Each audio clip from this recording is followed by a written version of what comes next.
Hello, welcome back to the channel. It's me, Emmy the Cat Lady, and we are starting with the monthly video essays. So, for the month of July, let's talk the plot of Fallout 3. I know this is a contentious topic among the Fallout fan community, and I think it's worth weighing in as an author, storyteller, and long-time fan of the games. Fallout 3 was my first introduction into the series, and as such it holds a special place in my heart. I had a lot of fun playing it. That said, it's undeniable that there are issues with the game, and one of the biggest is the main plot. A lot of Bethesda's RPGs have plots that aren't really that exciting, and I know that I prefer doing everything but the main quest line in Skyrim too. However, there are good things about the story, and I do think that we can look at story structures and how to tell a good story, and with this we can examine the main story with a view to giving a proper critique and maybe touch on how things could be improved, especially if there is a remake or remaster on the way. So, to begin with, we need to talk about a couple of important aspects of storytelling. Story structure is an important part of this. There's a number of different ways to structure a story, but a lot of RPGs and screenwriters tend to follow the 3-act structure, sometimes called the 3-arc structure. So the first arc is setting up the story, setting up the world, and introducing our protagonist. So we get a glimpse into their normal everyday life before the inciting incident kicks in and sends them off on an adventure. So we see them getting called to action and being pushed into making a decision. The second arc is the largest, and that's the meat of the story. So we learn what the stakes are, we push through as problems mount up, new information is revealed, so we get increased tension, drama, conflict and disasters, all these things striking, obstacles that our protagonist has to try and overcome. They don't always have to succeed in that, and that section should be 50 to 60% of the total of the story. Then we get into the third act, where things fall into place for the ending, so everything comes to a head for the finale, where our protagonist comes up against the main antagonist or obstacle and wins or loses. Then there's a look at the newly changed world as a direct result of the finale. So remember, not all protagonists are heroes, not all stories need to be happy, endings should be satisfying and finish off the story, but it doesn't have to be a happily ever after or a happy for now, unless you're writing a romance story. That's required in the romance genre. For everything else, it doesn't need to be a happy ending, it just needs to be an ending that feels satisfying and feels earned. And finally, not all antagonists are comic book supervillains that are evil for evil's sake. So with all that in mind, let's get started.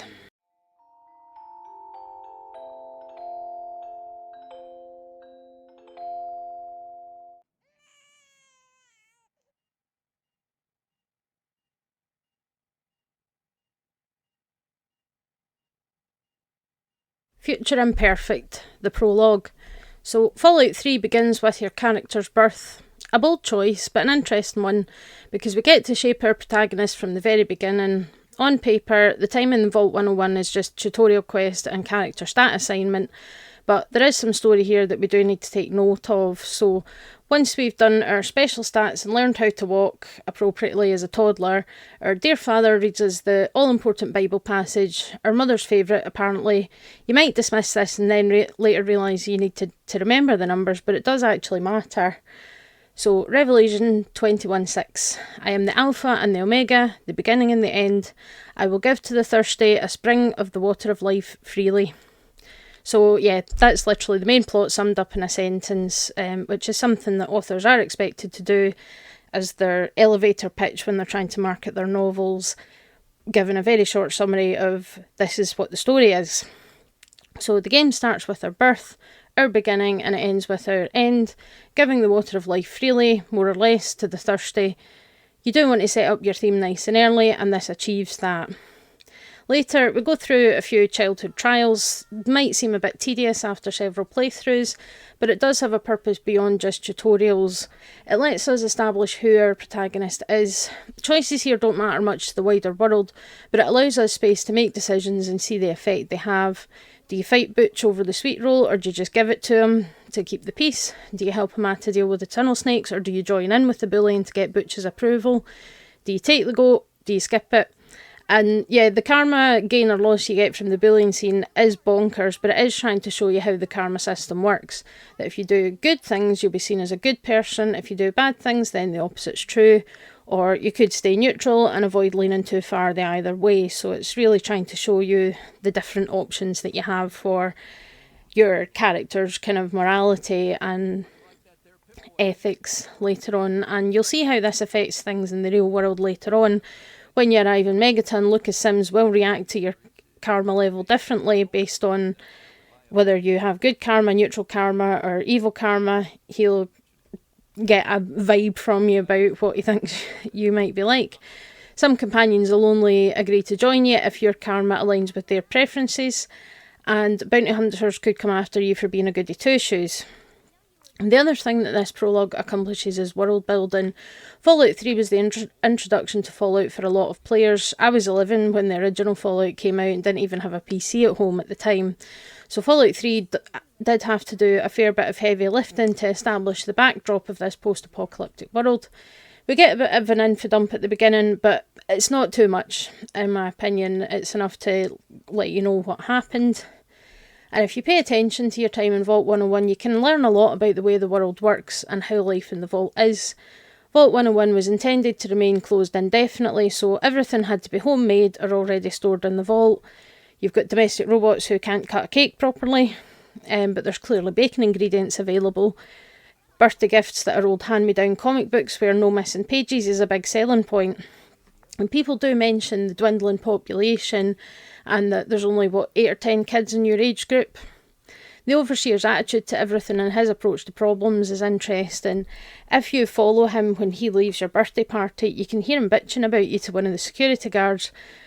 Literally talking about a child in that way is kind of weird and creepy, in my opinion.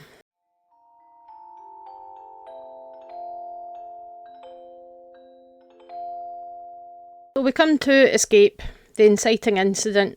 So the inciting incident is the point where your protagonist's everyday life is turned upside down and they're pushed to take action of some kind. In Fallout 3, that's when your father escapes the vault and security begin cracking down. Jonas is killed and he has a note from James which tells you to stay in the vault where you'll be safe. Except you're not safe. The Overseer's sending security after you, presumably thinking you know why your father left and where he was going. Luckily, Amata gets to you first, and you're then forced to fight your way past security and out of the vault. You don't have much choice in this. You could stay put, in which case the hostile security team will kill you and make it one of the shortest video games in history. It is forced. You have to leave the vault to continue with the game, but this isn't unusual or unrealistic. The point of the inciting incident is to change things in such a way that the protagonist has to do something. So they don't always have a choice, or they might only have the illusion of choice. There's nothing wrong with that, as you don't really have much of a story if the inciting incident can be ignored completely. It's okay for your protagonist to be reluctant at this point too. Leaving a nice safe environment for unknown danger should be intimidating. You don't have to be a hero either. Kill the security guards on the way out, kill the Overseer if you like, watch Butch's mother die to the radroaches, or you can just try and run past security and escape without harming anyone, help Butch save his mother, even give him your BB gun so that he can do it himself. There's plenty of choice which will impact how the characters feel about you. These aren't world-changing events, but it's all about establishing who your protagonist is and how you approach things. So Amata's final conversation will differ depending on if you helped her during her interrogation or if you killed the Overseer. She'll have different things to say, understandable. As horrible as the Overseer is, he was still her father. But it establishes who your character is and how they're going to approach problems when the stakes are higher later on. So the wasteland awaits us. It's time to go out there, see what's going on. We've got a dad to find after all.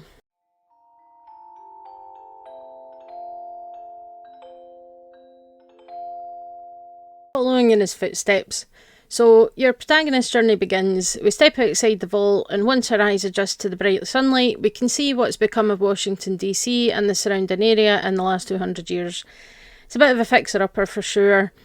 And the main quest marker is pointing us towards Megaton, which you can see nearby. So we're going to go there. The beauty of an open world RPG is that we don't have to follow that map marker. You can literally go anywhere you want. Unlike some RPGs where the path is very linear, at least at the beginning. I'm looking at you, Final Fantasy 13, 20 hours worth of linear path before we see an open world. So what is it that makes you head towards Megaton? The quest marker is just a suggestion. So We need to look at motivation and player agency, and the difference between a game narrative and a novel or a book or a movie is that the player has agency and control over what happens in what order. So we need to motivate both our player and the protagonist. So this motivation can look different to different people. A first-time player who knows nothing of the game will probably follow the path set out and head towards Megaton. An experienced player might choose to collect some good loot around Springvale, maybe head into the school to kill some raiders, to save up enough to buy the rocket launcher schematics from Moira Brown. A speedrunner is going to go straight to Vault 112 and skip ahead. In games like Fallout 3, the player characters are a blank slate. Their morals, boundaries and intellect are set by the player. Contrast this with a player character like Simon Jarrett in Soma. Simon is voiced and has his own opinions and feelings which he expresses throughout the story. The player might understand things that Simon doesn't, something that makes a big difference to the narrative. Copy and paste, not cut and paste Simon. Soma is Simon's story. We're experiencing it with him, but we don't really have a lot of control over where the story goes. In Fallout 3, it's our story to tell the way we want to tell it. So the main plot needs to motivate the player in some way. We're playing a role since it's an RPG, so why do we care about finding Dad? Why do we want to go to Megaton? Do you want to explore and just see what you can find? What's that shiny thing over there? So to motivate someone, you need to intrigue them, make them curious, or make them emotionally invested in some way. Why did Dad leave the vault? Why did the Overseer have Jonas killed and turn on you? Why didn't Dad tell you what he was doing? We know from the note he assumed you would be safe in the vault if he left, which you obviously weren't. So what kind of emotions can we have? Are you angry that he left? Worried he's in danger out here? Or do you just want answers? That's really up to you. You could decide you don't care and head out into the waste to find something else to do. And you're welcome to do so, but for the purposes of discussing the main plot, we're not going to get sidetracked by side quests, we're going to Megaton.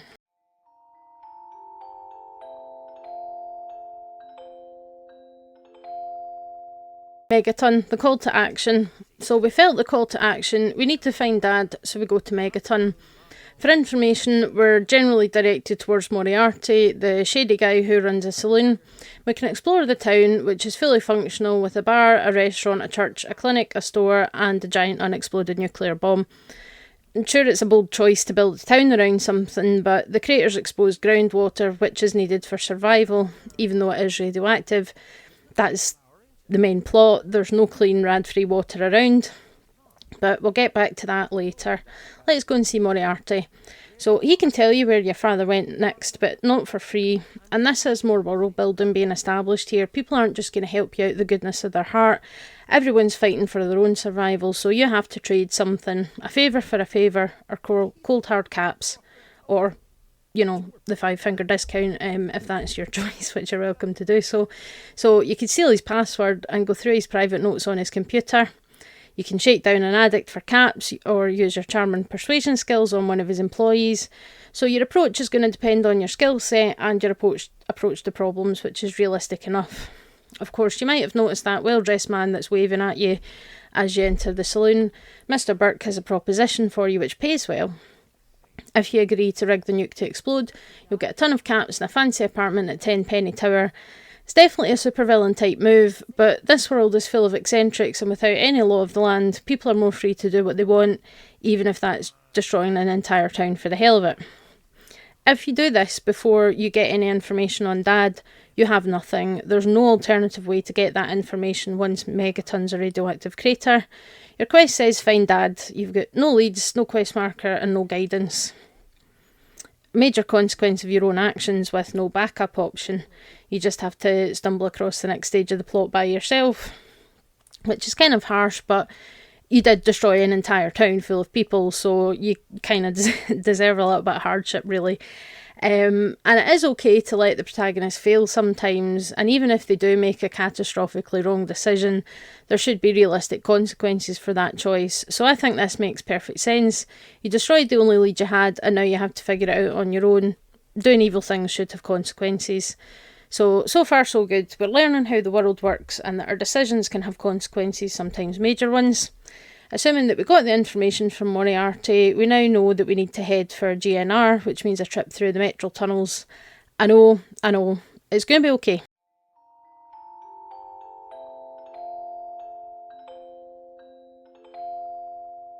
GNR and meeting the Brotherhood of Steel. So after getting lost in the metro tunnels, hopefully you manage to exit at the right place. There are signposts in the tunnels, but I do agree with the general consensus that the tunnels are very confusing. The quest marker hinders as much as it helps, but we reach Chevy Chase and we find a squad of knights in power armour, say hello to the Lion's Pride. This is also your first major encounter with the super mutants. You probably killed one in the tunnel, which is just a taste of the big green brutes. They're tougher than the rats, roaches and raiders you've probably been dealing with until now. But outside, there's a whole lot more of them, so it's good that you've got some backup. The Brotherhood aren't friendly, but they're not hostile either. They will let you tag along, and you can help them kill off the mutants as you go. Eventually, you'll reach the GNR building. The boss fight against a behemoth ensues, and you get access to probably your first Fat Man, which can be a big help against the beast. And this is a nice escalation of threat, so we're getting into the second arc where the problems are mounting up. We're being shown more about the world and the dangers we're going to be facing. We're also finding out that there are people who have technology and skills to be a real combat force. The behemoth fight is fun and it serves a purpose by raising the stakes. We know that super mutants are dangerous and that they can get bigger and nastier. There has to be challenges in the way. This is the only behemoth fight where you're guaranteed to have backup as well. And these challenges do keep things interesting. But we get inside and we talk to Three Dog, and he's willing to help, but we have to help him too. Fighting the good fight matters to him. Is it a fair exchange? Maybe not, but the Museum of Technology is a great dungeon to explore with loot, puzzles, and even more practice at killing off the super mutants. Plus, doing this quest gets you the radio across the entire wasteland if you enjoy listening to the music and Three Dogs chit-chat. You can skip this side quest too, which isn't a wild concept. Someone that's charismatic and persuasive enough could convince Three Dog to help us out. He's not a bad guy after all, and if you do decide to do the side quest anyway, later on you get rewarded with access to a loot stash, so from a gameplay point of view, it might be interesting to do it that way as well. But it makes sense that somebody that's charismatic enough could be like, look, can you just help, please? This is really important, and he'll agree to do it. So what's the point of this part of the plot? Well, we've got our personal stake in the game, finding our dad. This section shows us that there's wider problems in the world. There's factions that have their own goals and agendas. The super mutants are fighting to keep their territory across the ruins of DC. The Brotherhood are fighting back against the units to establish control of the area and keep the populace safe. Three Dog provides commentary and flavour. So the theme is established here. The wasteland has a problem. Everywhere you turn, people are fighting, struggling to survive, and they need solutions like maybe clean water. We are supposed to care about other people, you know, and we're also a person trying to survive, so having clean water is a reasonable goal. And I know a lot of people don't like this version of the Brotherhood of Steel because they're too willing to help with everything, but that's kind of part of their story here. This chapter have been disowned by the rest of the Brotherhood in the West Coast, and there's literally a splinter faction who want to return to their roots, the Brotherhood outcasts, because they feel that Lyons and his group have gone too far.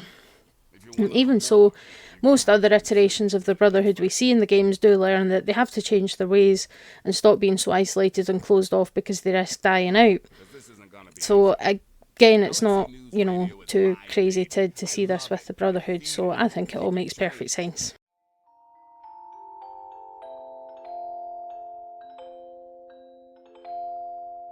Rivet City, on your boat. So we reach Rivet City, which is a really cool idea for a settlement. It's this massive aircraft carrier which leaves tons of space and rooms for people to live in. It was also a research vessel with a working lab inside it. It's got a marketplace, a hotel, 2 bars, a museum and a church. But we're on the main plot, so we are looking for the science lab. So we find Dr. Madison Lee, who had once been a friend of our parents. She is working on hydroponics research here and getting tired of Dr. Zimmer's nonsense, but she recognises us and knows what we're looking for. She was there, she was the other person that was there when we were born, if you remember the opening, and she'll tell you that he went to the Jefferson Memorial, the location of Project Impurity.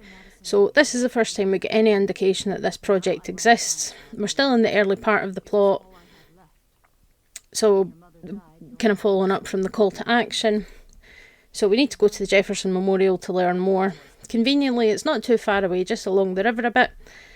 Less conveniently, it is hoaching with super mutants, and there's a good Scottish word for you there. Hoaching means there's a lot of unwanted pests, so that's a word that's very much a Scottish word, I think.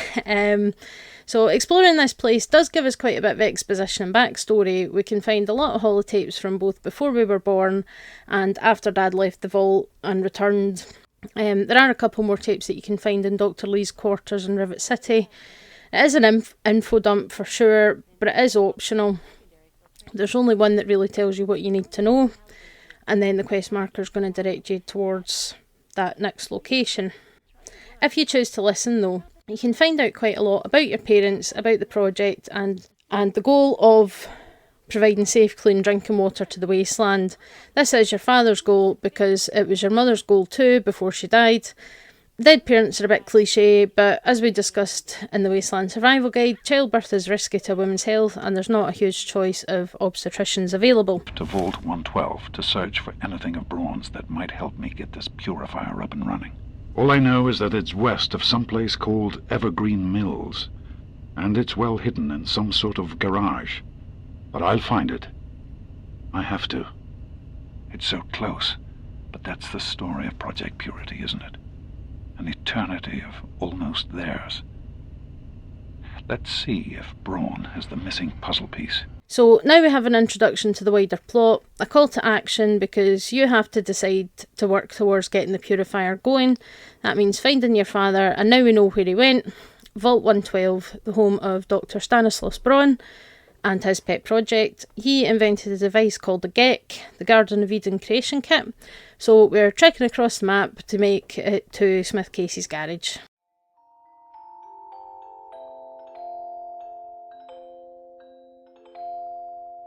Virtual reality, Tranquillity Lane. So we reach the vault and we get handed a suit by a robo-brain and told that we're 202.3 years late. So we can explore Vault 112 and get a bit of an indication of what's going on here. You might even spot James in one of the VR pods. But we can't talk to anyone other than the robo-brains, so we have to get into our Tranquillity Lounger to learn anything more. I love this part, and I think most people can agree it is one of the best designed and most interesting quests in Fallout 3. We're in black and white, we're a child again, and we're in a cul-de-sac that has no entrance. There's a few adults around, a kid called Timmy and a dog called Doc. We're directed to speak to Betty, who is actually Dr. Braun. I have questions, other than where's my dad. There's other questions, but we're only going to get answers if we do certain things to entertain Betty.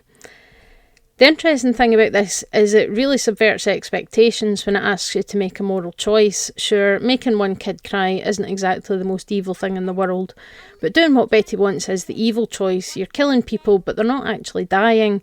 The residents are able to be reset and revived so they can continue to be tormented forever.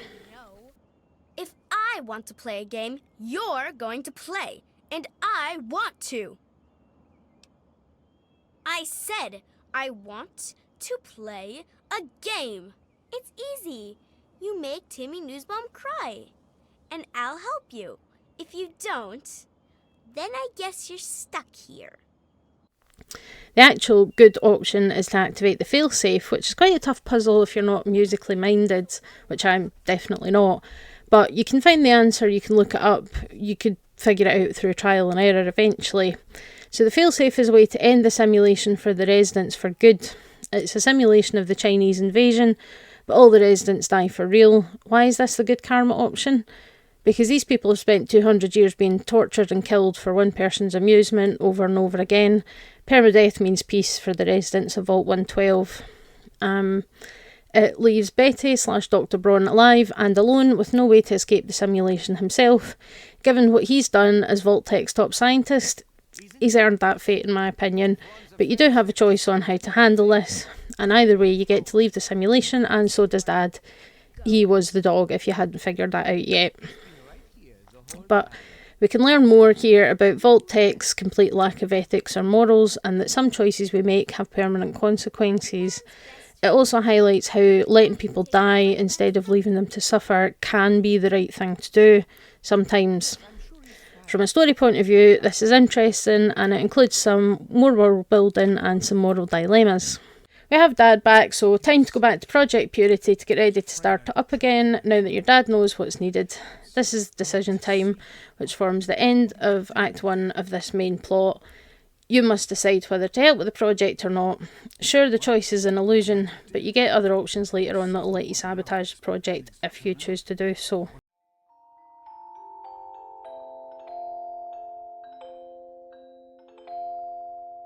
The Waters of Life, what's the point? So we need to clear out the mutants if we haven't already, and this is the quest that stops you from being able to complete a fully pacifist playthrough, which is kind of a shame.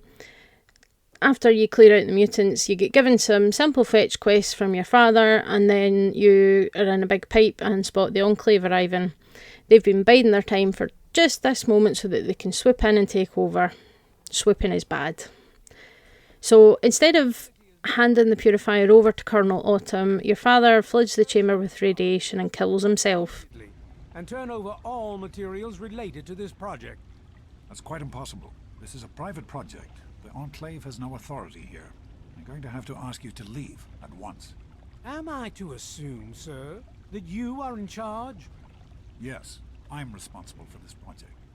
Then I repeat, sir, that you are hereby instructed to immediately hand over all materials related to the purifier. I'm sorry, but that's... Furthermore, you are to assist Enclave scientists in assuming control of the administration and operation of this facility at once. Colonel, is it Colonel? I'm sorry, but the facility is not operational. It never has been. I'm afraid you're wasting your time here. Sir, this is the last time I am going to repeat myself. Stand down at once and turn over control of this facility. Colonel, I assure you that this facility will not function. We have never been able to successfully replicate test results. I suggest you comply immediately, sir, in order to prevent any more incidents. Are we clear? Yes, Colonel. I'll do whatever you want. There's no need for more violence. Then you will immediately hand over all materials related to this project and aid us in making it operational at once. Very well. Give me a few moments to bring the system online.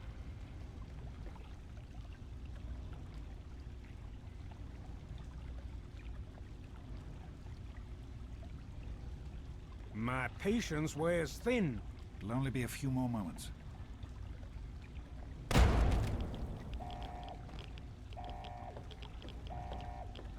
Run. Run!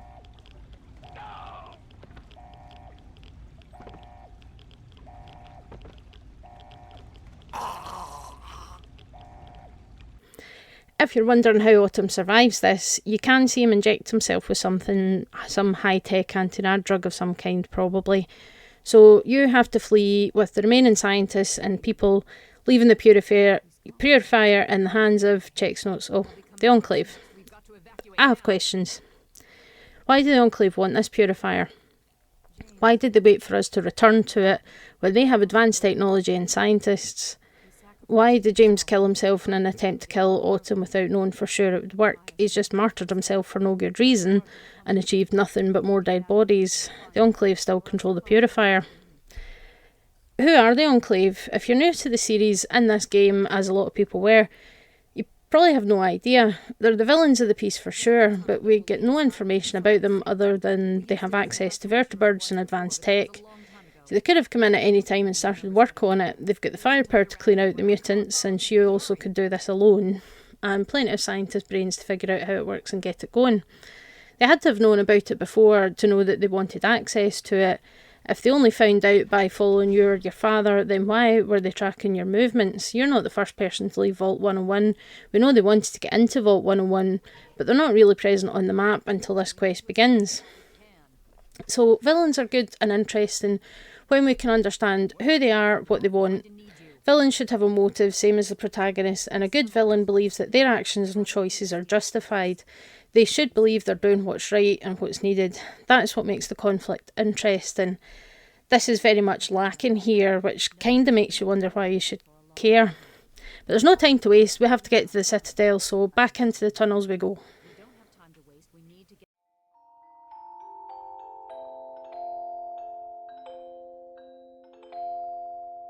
Garden of Eden.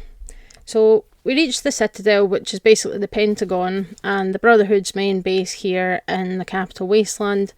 We meet Elder Lyons, who's a pompous grandpa who that used to be a war veteran, at least that's the vibe that I get from him.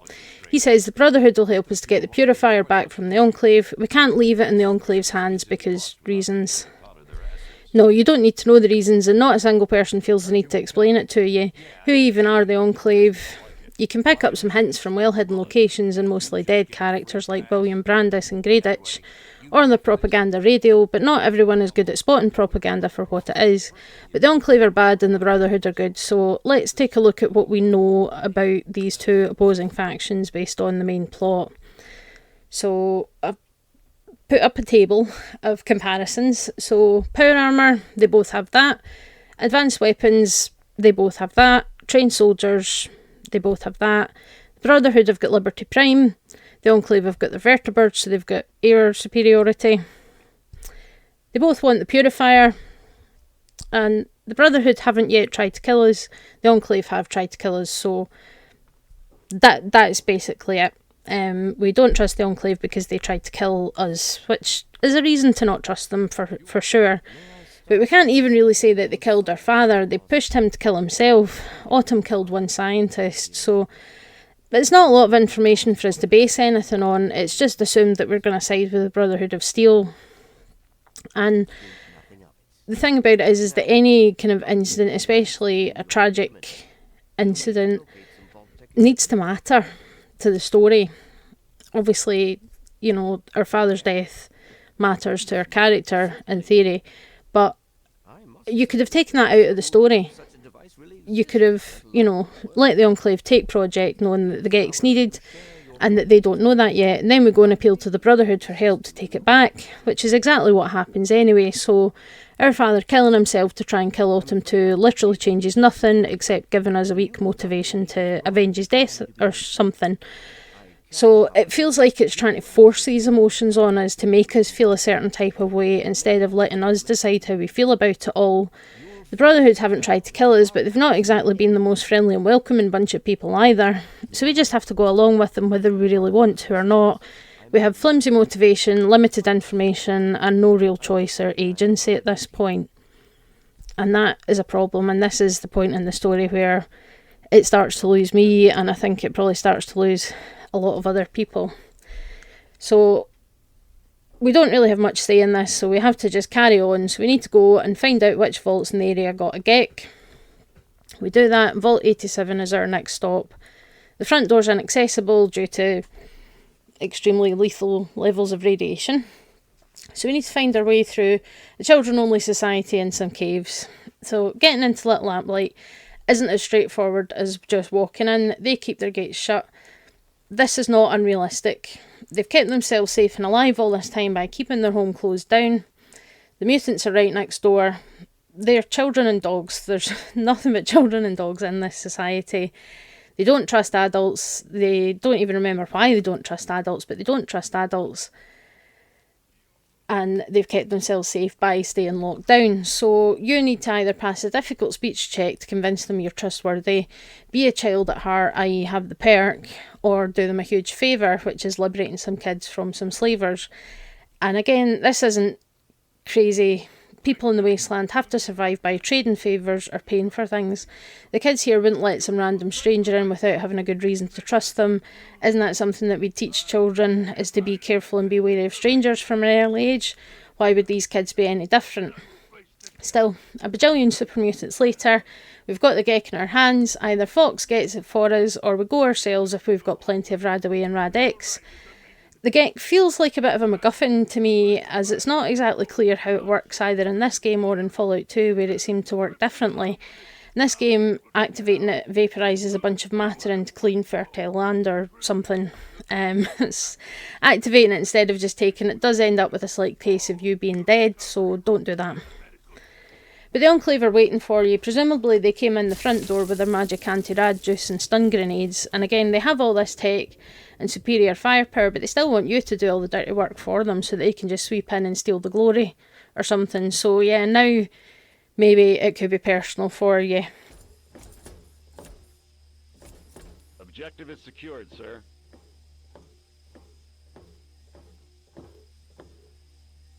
Good work, soldier. Make sure the Gek is secured aboard my vertibird. Yes, sir. I'll have the techs come down and remove it immediately, sir. You're certain she's unharmed? Yes, sir. She'll pass out shortly, but we can revive her. Excellent. Prepare her for transport immediately. Right away, sir.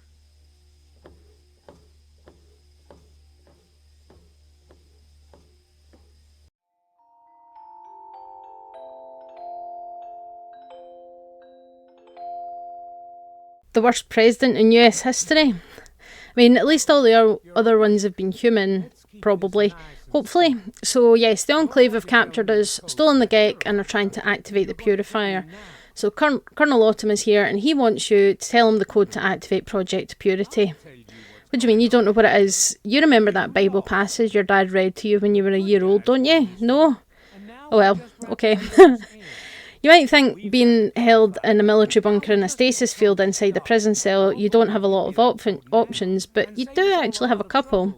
You can give Autumn the wrong code for funsies, and at least one Enclave person will be murdered by proxy, so that's cool. You can give Autumn the correct code. I'll stop teasing, but it's 216, which is the chapter and verse of your mother's favourite Bible passage. The one about waters of life and giving water to thirsty people. That one. So this is actually a fun little callback to a similar situation from the original Fallout game. If you give the Autumn the code at this point, this is your bad ending. Well, one of the possible bad endings. If you try to turn on the Gek, that's another one. But the Purifier works, everyone's happy, and Colonel Autumn shoots you dead, sending you to wherever your karma level dictates you should go. Yay! But it's a lot like the conversation with the lieutenant at Mariposa, where if you tell him where your vault is, you get rewarded with a fabulous spaddy in the FEV vats and end the game. So to get to the next stage in the main quest properly, we need to tell Autumn to shove his gun where the sun don't shine, and he'll sweep out of the room in true villain fashion, and then a new voice comes in. Why do you insist on making things difficult? Maybe I should start shooting. How much blood you think you can afford to lose before you tell me what I want to know? Colonel, I have need of you. Mr. President, I have no time for other matters. I'll be with you shortly. Now, Colonel. Yes, sir.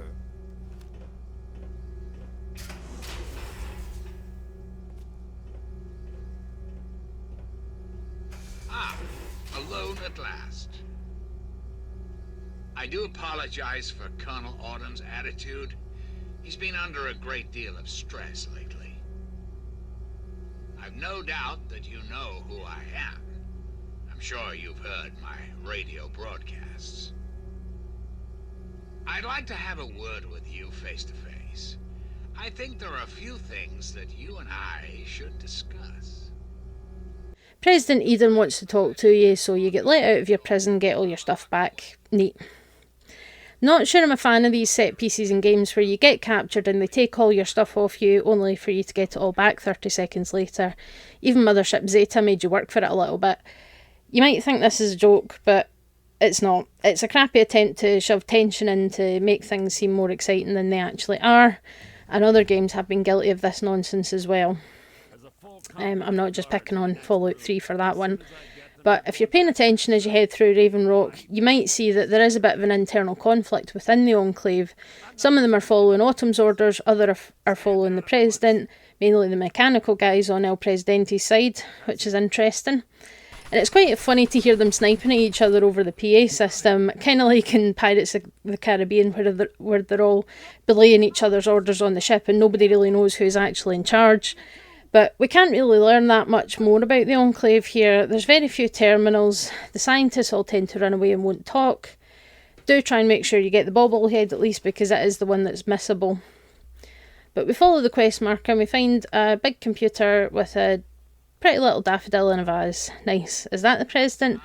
No, it's the giant computer. It's a Zax AI unit to be precise. So yes, the President of the United States is an AI in this reality. So that's fun. He's going to solve all the problems the American people face and make it pure again. Unfortunately, this AI is planning a wee bit of a genocide.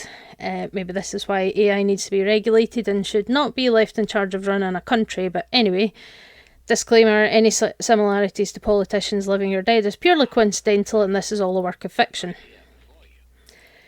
But you can have quite an interesting talk with President John Henry Eden. He wants you to do a favour for him. He does want the purifier to work, same as we all do, of course, which is fantastic. But wait, he wants more than just purified water. He wants to purify the wasteland of mutants and abominations.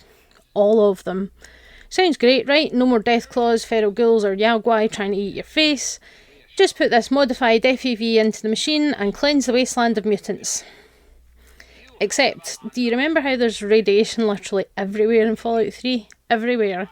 In the water, in the food, in the air, in the subway tunnels. So yeah, everything alive on the surface has mutations, even the humans that appear normal. The cute little mole ratties, the Brahmin, the children. So this FEV strain will kill everything that isn't in a sealed up vault or in the Enclave, and that includes you. So does Eden know this? Probably he thinks you're fine because you're a vault dweller, or former vault dweller, but you won't be, and he probably doesn't care. So we can say yes, we can say no, we can say we'll think about it. It is important to note here that Colonel Autumn knows about this plan and refused to do it. Explanation, so you understand why it must be done. Perhaps that will stir you to act. The good people of this country cannot regain control while mutation runs rampant through our land. My soldiers cannot stem the tide, nor can the cult you've come into contact with, this Brotherhood of Steel. Mutations like the super mutants and ghouls must be purged from our society, our world, before we can proceed anew. Where others have failed, I believe your father's work can succeed. The purifier your father helped create has the ability to provide clean water to the whole of this capital wasteland. With a simple modification, it can be used to distribute agents that destroy mutated creatures upon ingestion. In time, we could eliminate all mutations in the wasteland at the same time the good people of the world regain their health. I need you to make the modification necessary for this to succeed.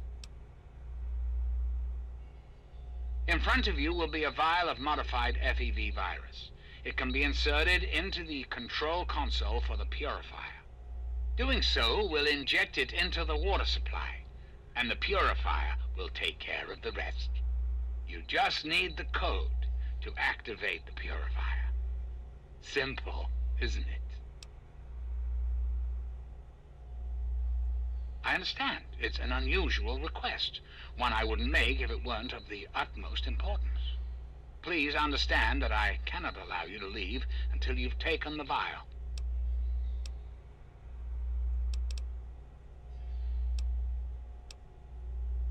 Ah, yes, Colonel Autumn, my trusted subordinate. I'm sure you've noticed that Colonel Autumn and I do not see eye to eye these days. Figuratively speaking, of course. The good Colonel and I disagree on how best to approach the problem of the wasteland. He feels my methods are too extreme. He's allowed his humanity to cloud his objectivity. And now that he is publicly countermanding my orders, I can no longer rely on him. And so, I turn to you. I hope that you are able to see the larger picture, to understand what's at stake. And of course, if you're successful, there's a place for you in the Enclave. Perhaps you could succeed the Colonel as my confidant.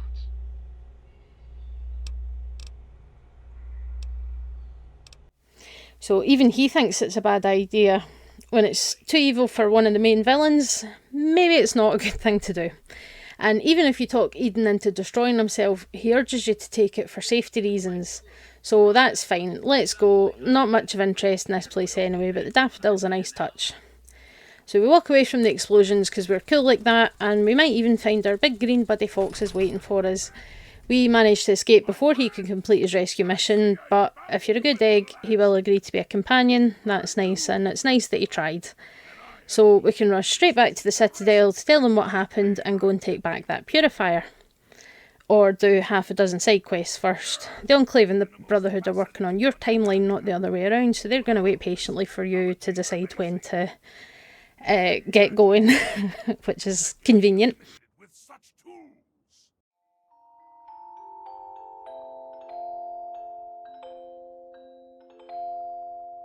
Take it back. So you return to the Citadel, speak to Elder Lyons about what happened at Vault 87 in Raven Rock.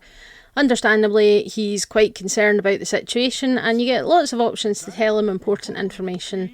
That you lost the gate to the Enclave are splintered, Raven Rock's been destroyed, the AI President is gone, or that you have the modified FEV vial. Except you only get to say one of these before we're rushed into launching Liberty Prime. Kind of feels like maybe all of these statements are important and he should let you tell him everything that happened, or at least everything that you want to tell him, but no, we've got a dramatic final battle to get into. Of course, if you hand over the FEV vial at this point, you can no longer use it to cleanse the wasteland if you're feeling particularly murderous that day. So we get the launch of the giant robot, which hasn't been fully tested and may not work. It does, usually. This part of the game is very prone to breaking and glitching, where Prime gets stuck on things. That is a technical issue more than a story issue, but it is quite funny when Rothschild says it might not work, it's not been tested, and then it does work. So, assuming that we've got no technical problems, Liberty Prime marches on towards the Jefferson Memorial. This part is fun to watch and is quite cinematic, which isn't always a bad thing, but the drama is kind of undercut by the fact that you can just sit back and watch. You don't need to be there. Anti-communist giant Robocop is fully capable of trampling the Enclave forces into the Potomac. The Lion's Pride and you are there, but you could literally do nothing. Don't attack the Brotherhood buddies though, because Prime doesn't like that and he'll kill you in about 3 nanoseconds. But we get to the place and go into the Rotunda. Now we have to actively contribute to the fight since Prime can't fit through the gift shop door. So we get inside. Colonel Autumn's waiting for us yet again. He's alive. Man has more lives than a cat, honestly. So you can talk him down with a fairly difficult speech check, which is made a little bit easier if you've destroyed Raven Rock, but he will back down and leave. This isn't hard to understand, really. He's outnumbered and outgunned by you, the Brotherhood, and the big guy outside. If someone that's persuasive enough offered him a chance to survive, he's going to take it. Our previous encounters with him prove that he's a survivor and he wants to keep his life. He knows he's lost. Otherwise, you can ensure that the Reaper doesn't miss him this time and fight, killing him and his 2 bodyguards. Not the most challenging endgame battle in gaming history, but here we are.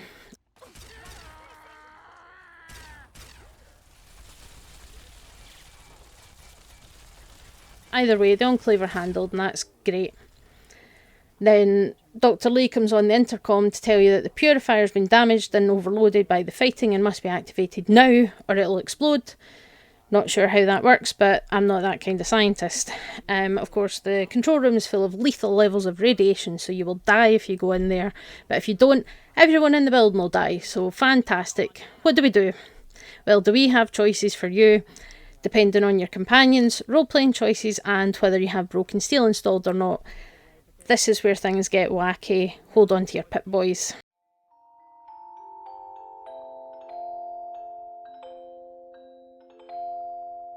It's me or you. So option 1, you or Sarah Lyons must go into the purifier and enter the code, sacrificing a life for the greater good. If you agree to go, you've come full circle in your life, the beginning and the end, birth and death. A throwback to the Bible passage that underpins the entire plot. From a thematic and story point of view, it makes sense. You follow in your dad's footsteps, sacrifice your life to save the wasteland, you die a hero. Lovely. If you are still very attached to your existence, then you can convince Sarah to go in your stead. Remember to give her the code though. She dies a noble death and you just walk away from it all.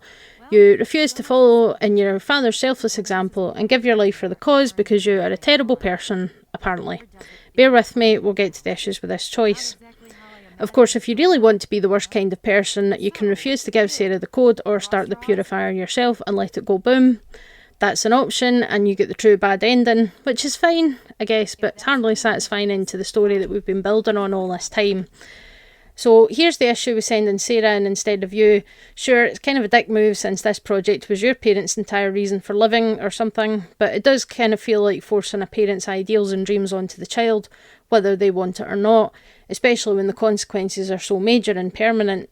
Dead is dead. Sure, your father sacrificed his life for the cause, but he achieved nothing other than his death. A heroic sacrifice should mean something. It should change the outcome in some way, otherwise it's just pointless death. You want some examples? I've got examples. Obi-Wan Kenobi faces Darth Vader to let the others escape the Death Star. In Disney's Hercules, Megara got in the way of the pillar, given her life to save his. Then he went into the River of Souls to save her soul and sacrifice his own life, which is what earns him the right to become a god and live on Olympus. And yes, I'm using the Disney-fied versions of Greek mythology to illustrate my point. Buffy the Vampire Slayer jumped into the mystical hell portal to save her sister's life and save the world. Sure, her resurrection caused issues, but when does resurrection not cause issues? But James, he had noble goals, but ultimately his death meant nothing in the grand scheme of things. The very thing he was trying to prevent happened anyway. He expected to kill Autumn as well as himself. It's just a very weird way to raise the personal stakes for the player character, and it means that he died for nothing. The purifier wasn't working anyway. He could have just said, fine, you win, you can have it, and then we go to the Citadel, get the Brotherhood to come and help, take it back, and then go and look for the Gek. Same outcome, less death, at least on our side. Remember that last sentence, because it's going to be a theme for the next section of this video.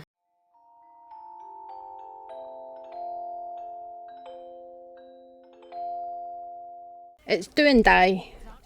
Here we are at last. The biggest issue I have with the main story of Fallout 3. It's not a plot hole.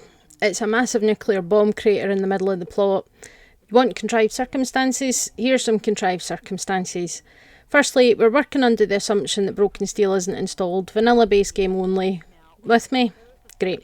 So there's 8 potential companions in Fallout 3 that you could have with you at this point in the game. 3 humans, 1 dog, and 1 each of a super mutant, a ghoul, and a robot. What connects these last 3? They're 100% radiation proof.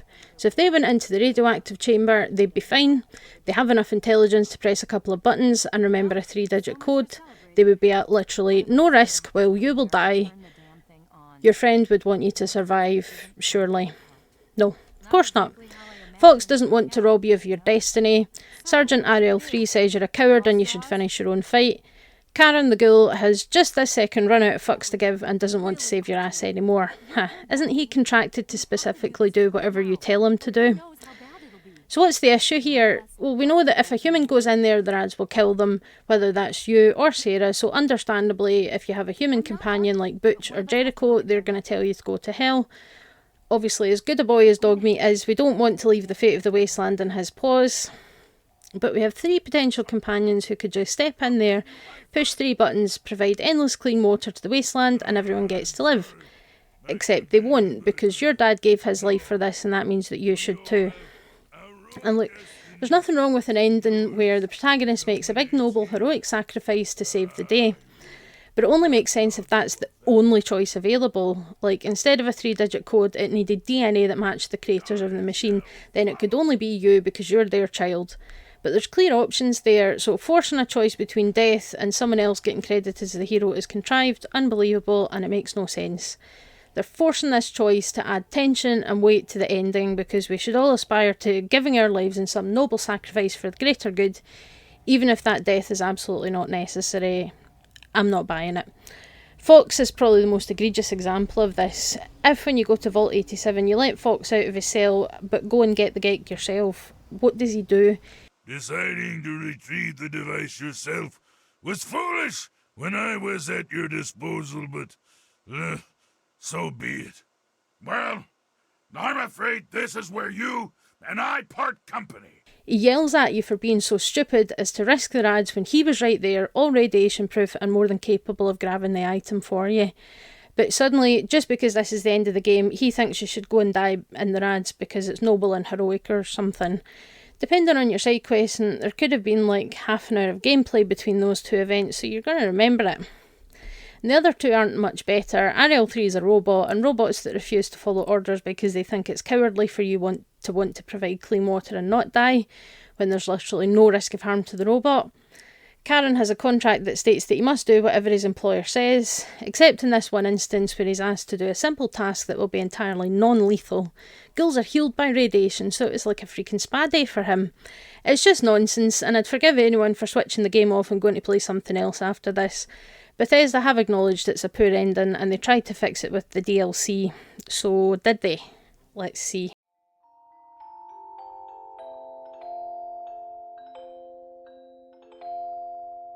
Death isn't permanent anymore.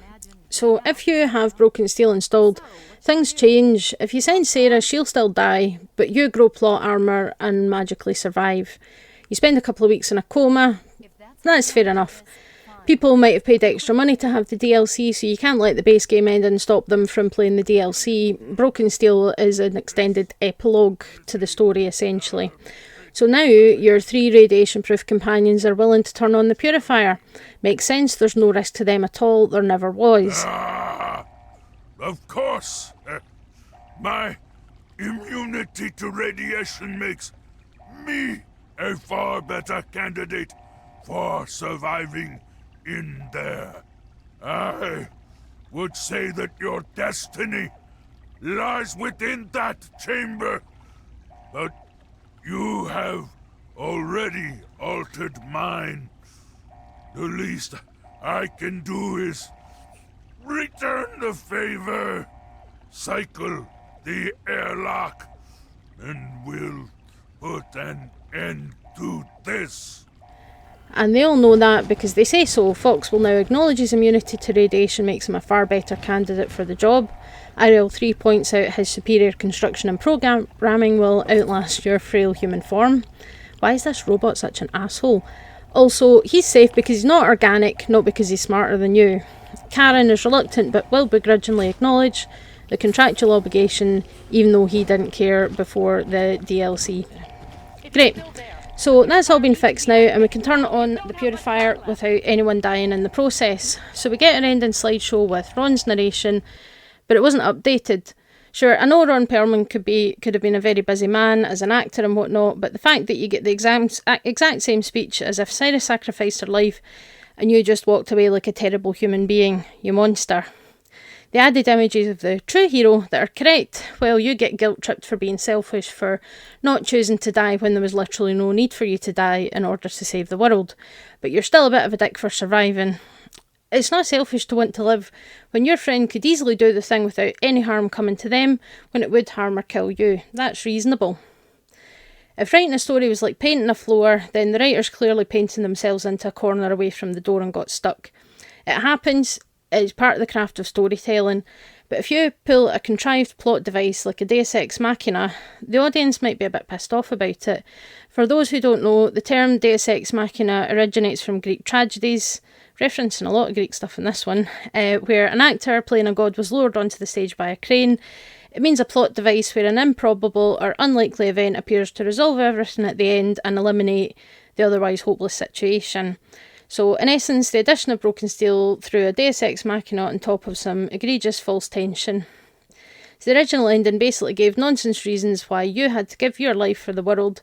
This ending retracts that by saying, okay, fine, now your companion will do it for you and be completely unharmed because they were never at risk, but you're still a coward. It's a mess. And I love Fallout 3, but in this regard, it really does deserve the criticism because this ending is just not good, and their attempts to fix it didn't really help at all. They tried to force the cradle-to-grave analogy of your story in a way that just defies belief, breaks your immersion and suspension of disbelief, and makes the ending very unsatisfying. An ending to a story needs to be earned and satisfying, not necessarily happy, but satisfying in some way. It also makes you feel like your choices are an illusion, something I know a lot of the people that don't like Fallout 3 say. In this specific case, yeah, I can see why you would feel that way. It's taken away player agency. There's logically no need for you to die for this, but the plot demands it because it's your destiny, and that just isn't a good enough reason.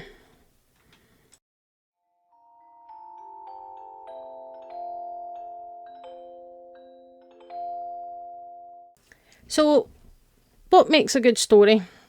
We've talked through the entire story, and we've talked about the 3-arc structure, which is an incredibly common method of structuring narratives in fiction. There's several things that come from that structure that make a good story. Good stories are ones that make you feel something and keep you immersed in the world. So what does a good story need? So we need a good opening, known as the hook.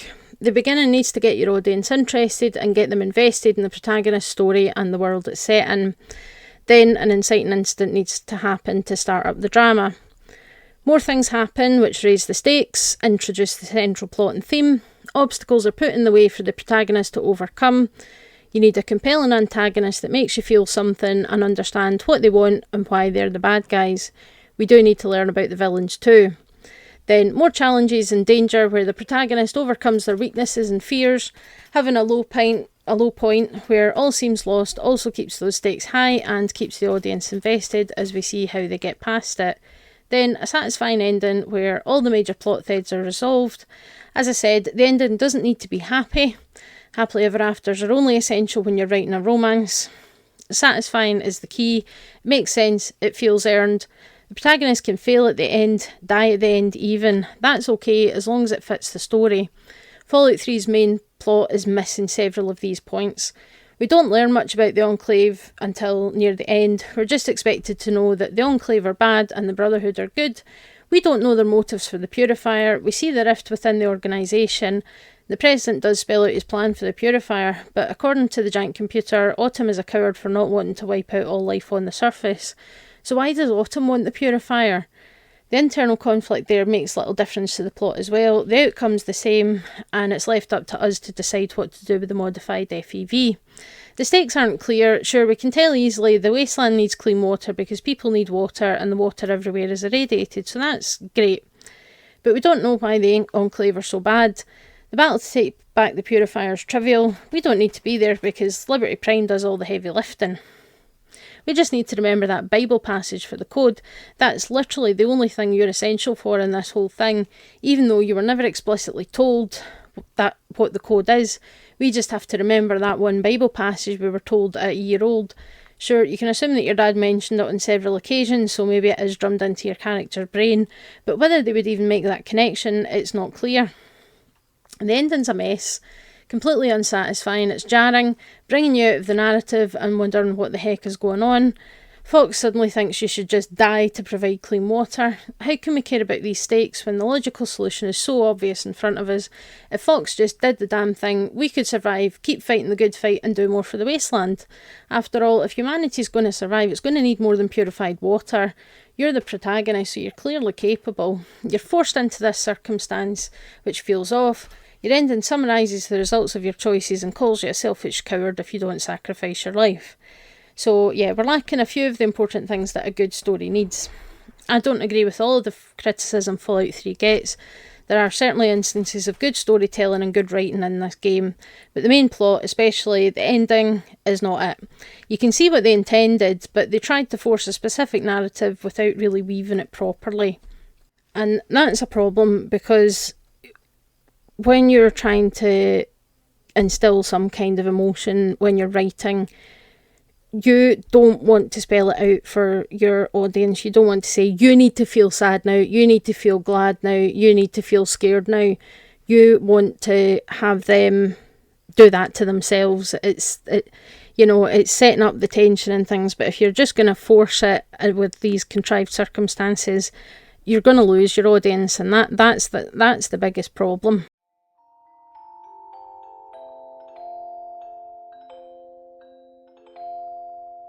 What about Project Impurity? So you might have noticed we've not really discussed this optional quest much yet. The one where we do what the President asks and use the modified FEV in the Purifier. You can do it even if you're sending someone else in to press the buttons, as long as you didn't tell lions about it and hand it over to the Brotherhood. It's an interesting point because while all the time you've been playing, you've been forced to side with the good guys in the plot, except just like with Power of the Atom, you do get the choice to do a big evil act and cement your place as a supervillain. Eden either doesn't know or doesn't care that using this FEV will purify the wasteland of mutated life, all of it, even you, because with radiation exposure everything is mutated to some degree. I'm all for letting the player be evil in such a way, creating a graveyard out of the capital wasteland. It's not the most exciting way to end people, with a whimper rather than a bang, but nobody questions you running in to put a mysterious vial of something into the machine. So it does give us a bit of a different ending, which is nice. Of course, with Broken Steel, we get to see these consequences in action. If you drink the water, you get a warning that it will kill you if you keep drinking it, and you do actually get debuffs to strength and intelligence if you continue to drink it. You'll find that the clinics in many of the settlements are full of sick people with no explanation. The Brotherhood are quite happily shipping water all across the wasteland, not knowing that they're sending poison to everyone. Nobody seems to question you about it though. You'd think that someone noticed you tinkering with the machine, but nobody says anything about it. It is kind of weird that people started getting sick and dying after receiving their Aquapura shipments, but hardly anyone is looking into the water supply as the problem. Doc Church in Megaton will say he wonders about the water, but he tested it and found no impurities at all. He thinks that because people got used to the dirty irradiated water, they can't tolerate the pure water. This is definitely true for the Mirelurks, but not for humans. So yeah, it's an interesting alternative to the good ending options, but it feels odd that nobody can make the connections and at least suspect that something's up with the water, even if they think it's the Enclave that did something before you took it back.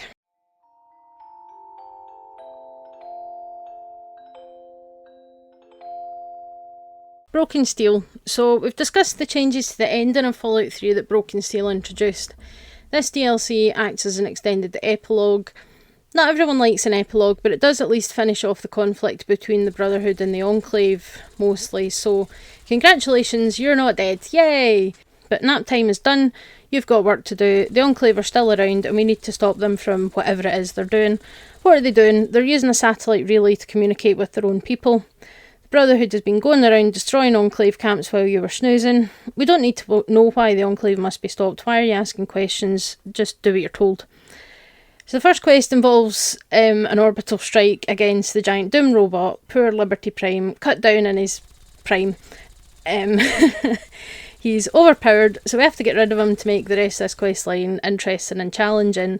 The assault on Adams Air Force Base would be trivial if Liberty Prime was still around. It's a fun and chaotic set of quests though, with at least some challenge for a max level player. The add-on does extend your level cap to 30 and add some fun new perks too. You get to go to Old Olney, try not to get eaten by the Death Claws, then you have to assault Adams Air Force Base.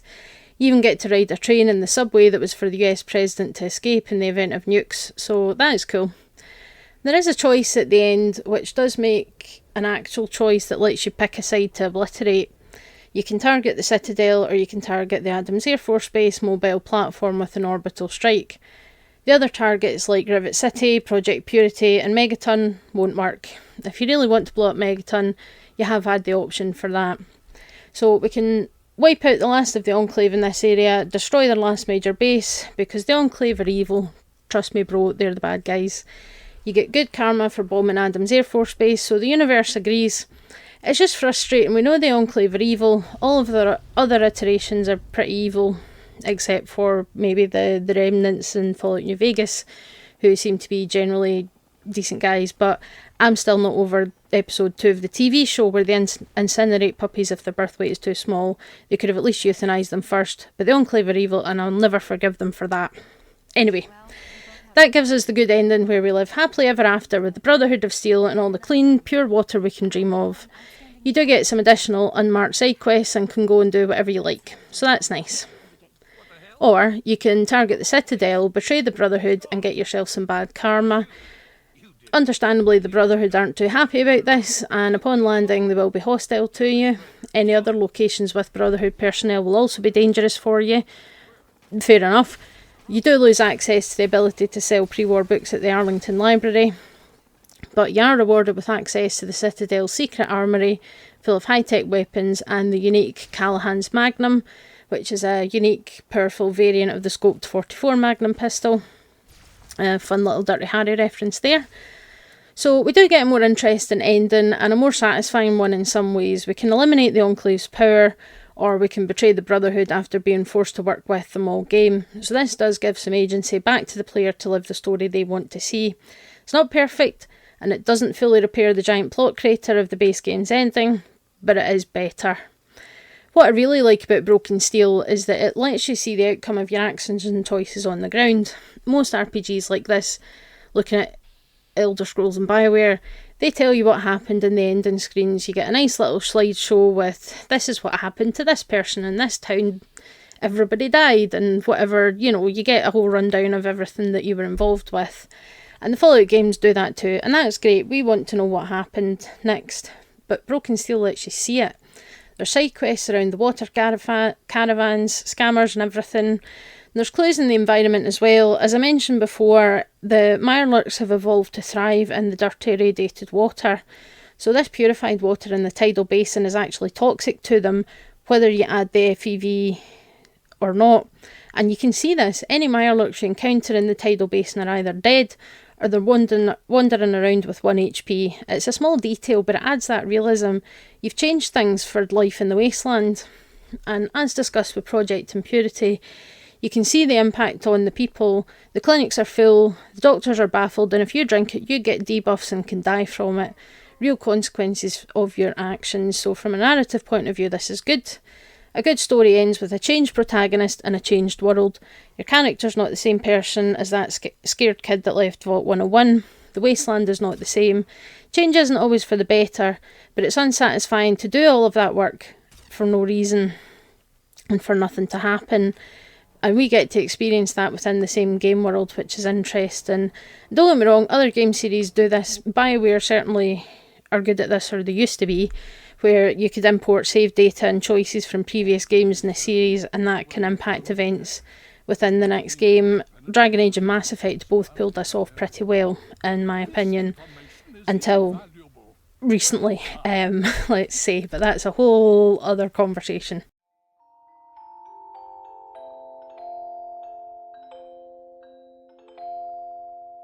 Conclusions. So I love Fallout 3.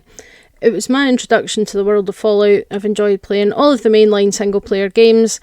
Did play Fallout 76 in the beta and at launch on the PS4, but long term it really wasn't for me. I'm not a big fan of online multiplayer games anyway, but I still had some fun with my friend and his brother, and we were entertained by all the bugs and some of the stuff that happened. So we had a good time, but it was not really for me, let's say. Now, I bought Fallout 3 Game of the Year edition from a local game store on a whim for the PS3. It was cheap and it looked interesting. I'd recently graduated from university and I was struggling with the job hunt, finding my first job as a vet. So I needed something to occupy my time, and it took me a wee bit to get into Fallout 3, but once I did, I was obsessed. And this was sort of 2009, 2010. So when Fallout New Vegas was announced, I was so excited and pre-ordered it. And I love exploring this world and finding all the hidden stories and secrets. There's so much to find in the capital wasteland that's tucked away far from the main plot areas. That holds a lot of appeal for me. The dark humour, the eclectic characters and creepy atmosphere is awesome. The first arc of the main plot is good. It sets the scene, introduces our protagonist, lets us set them up the way we want. It makes sense and it's interesting enough to pursue, even if I do tend to spend a lot of time doing side quests like the Wasteland Survival Guide and whatnot. Arc 2, after Tranquillity Lane, is okay, but it starts to lose me. We really needed much more explanation and world building, especially around the Enclave. Everyone tells us the Enclave can't be allowed to control Project Purity, but nobody tells us why. How do we know that they're the villains here? I get that they didn't want us to side with the Enclave, but we could have done with a wee bit more detail or history of them, so we knew why we had to be against them. The Brotherhood could have done something there. And then Act 3 and the ending is so contrived and unsatisfying. I get what they were going for, but they did not pull it off. It's forced drama and conflict that just didn't need to exist. A contrived and pointless self-sacrifice is not a good ending. Broken Steel tries to fix it, but doesn't really pull that off. You still get hit with a heavy guilt tripping because you wanted to save the wasteland without anybody needlessly risking their lives. But at least you get to explore this brave new world that you created and find real, tangible consequences of your decisions. Fallout 3 is a very different game compared to the others. It does take itself more seriously, it's a bit more grim and a bit more chaotic. That's not a bad thing. Obviously it's Bethesda's first go with the IP, and they chose to do something new. It's flawed. I think I've been quite clear on that front, but my experience of the game overall was brilliant. I love New Vegas 2 and Fallout 4. Fallout I had fun with, it's also quite chaotic and hilarious. Fallout 2 is the one that I've played the least, but I do intend to change that now that I've got it running properly on my system. But I also love Fallout 3, and I know some people think that's illegal. Given the response to many a True Nerd's Fallout 3 video essay and other people's views on it, I've been a long-term subscriber of Many True Nerd because of his Fallout content initially, and it's okay to like something that's not perfect, and it's okay to like all the games for different reasons. Fallout 3 is a flawed game. a lot of technical issues with bugs, floating robots, save file corruption, things getting stuck in the scenery. You know what I mean if you've ever got the Firelance random encounter and had to go and get dog meat just to find it because it was stuck in a building that you couldn't get into, but dog meat can because he's magic. The story starts out really strong. I do like the early world building. It's subtle enough, but it's interesting enough that you do learn a bit about this world, what happened, what life is like. But after the kind of halfway point, it really starts to lose me. But there's so much more to Fallout than just the main story. There's a ton of interesting characters, side quests and places to explore. I would recommend giving it another chance and just go wandering off towards anything that catches your eye. You'll find something interesting. And Bethesda's RPGs do appeal to me because of this aspect. Exploring the world and finding random things. When I first played Oblivion back in the PS3, I never got to Kvatch. I spent all my time doing Dark Brotherhood quests and being a treasure hunter, finding enchanted items in Greenmead Cave and selling them. In Skyrim, I've got at least 400 hours of playtime, probably more, across the 2 PC editions and the PS4 editions and the PS3 edition, if not more than that. I've defeated Alduin maybe twice. So you can still have a good time without the main story. And ultimately, that's the point of video games, like any other hobby, whether it's crafting, painting, reading, gardening, collecting Pokemon cards, whatever you do. It's about having fun. It's about doing something you enjoy. I possibly have too many hobbies. I game, but I also cosplay, including making my own cosplays. Nobody's really asked, but if you were wondering, my profile picture on here is me in a costume that I made myself, the makeup I did myself. I can crochet, knit, cross stitch, I write, read, and I do this. And making this content is fun. It's a lot of work. This script is at 12,000 words at this point, but it's fun and I enjoy doing it. And there is rumours of a remaster of Fallout 3, especially in the wake of the Oblivion remaster that we got, where they fixed the levelling system but otherwise kept it pretty faithful to the original.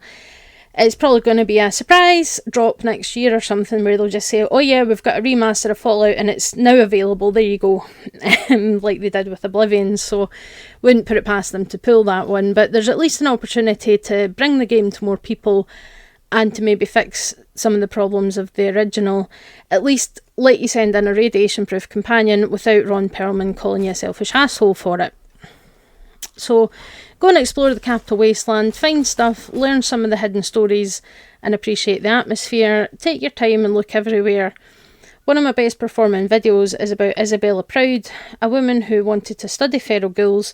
Her camp is so well hidden it's off the edge of the map in an obscure corner, and so many people had no idea it was even there. But you get a little story through some journal entries, the environment, a named glowing one, and a pair of corpses next to the pool that's full of feral ghouls. And the beginning of Fallout 3 isn't bad. It can be fun if you can overlook the ending of the story and just kind of be like, just get it out of the way so that you can just go and have fun doing other stuff. Then I think it's still worth your time.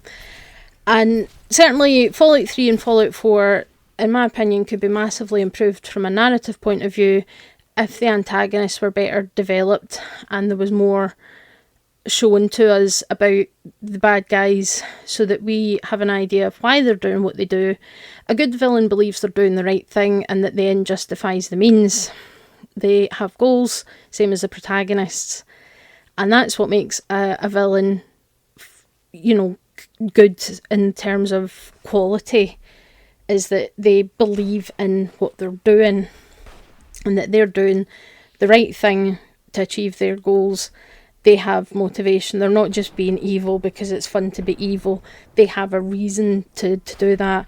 We don't get that about the Enclave in Fallout 3, even if you go looking for it. Raven Rock could have given us a ton of information about the Enclave's plans, but it just doesn't. You can learn more if you've got the Fallout 3 official game guide, which does actually explain this stuff better, and the wiki does at least give us that information for those that don't have access to the game guide. I don't think it's really available anymore, but it could have been shown in the game a lot more. There are a couple of hints, like Navarro's mentioned in William Brandis's kind of journal and things like that, so if you really go digging for it, you can find a few hints, but it definitely could have been shown better in the game. Both sides apparently want to provide clean water to the wasteland, and it's just not clear why letting the Enclave be in charge would be the wrong thing to do. That's the problem. We don't know why the Brotherhood should have control over it instead of the Enclave. You know, nobody says the Enclave can't have it because they're going to use it to do X, Y, Z. And this questionable antagonist issue follows us into Fallout 4 as well, and I'm talking about the Institute. They were developed narratively during Fallout 3's production because we can get quite a lot of detail about it from Dr. Zimmer and the Replicated Man, so they had time. Fallout 3 came out in 2008, Fallout 4 came out in 2015. And that's going to be the topic for next month.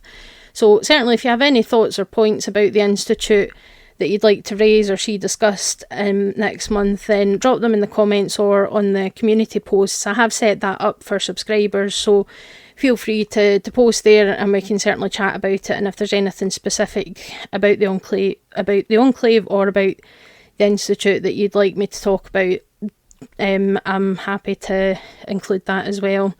Thanks for listening. I know there's already a lot of contention about Fallout 3, so I wanted to share my perspective on the narrative. And I say I've kept this strictly to the story and the features of the story. You know, there's technical issues and Liberty Prime breaks down a lot and things like that, but that's a technical thing, and that's something that I'm happy to overlook. But the storytelling is weak towards the end in Fallout 3, and hopefully this has been a fairly comprehensive explanation as to why I think that. It's a flawed gem. There's some major story issues in the main plot, but the rest of the game, for me at least, makes up for that, and I do still enjoy playing it to this day. So thanks for listening. This is obviously the first of what I hope is going to be many video essays, so as always I love to hear your thoughts. Feel free to sound off in the comments and let me know what you think. Do you think that we could have been shown more about the Enclave, and how do you think that could have been achieved? Do you think they'll maybe change things in the remaster that we are probably and hopefully getting? Let me know, and I'll see you all next time. Bye.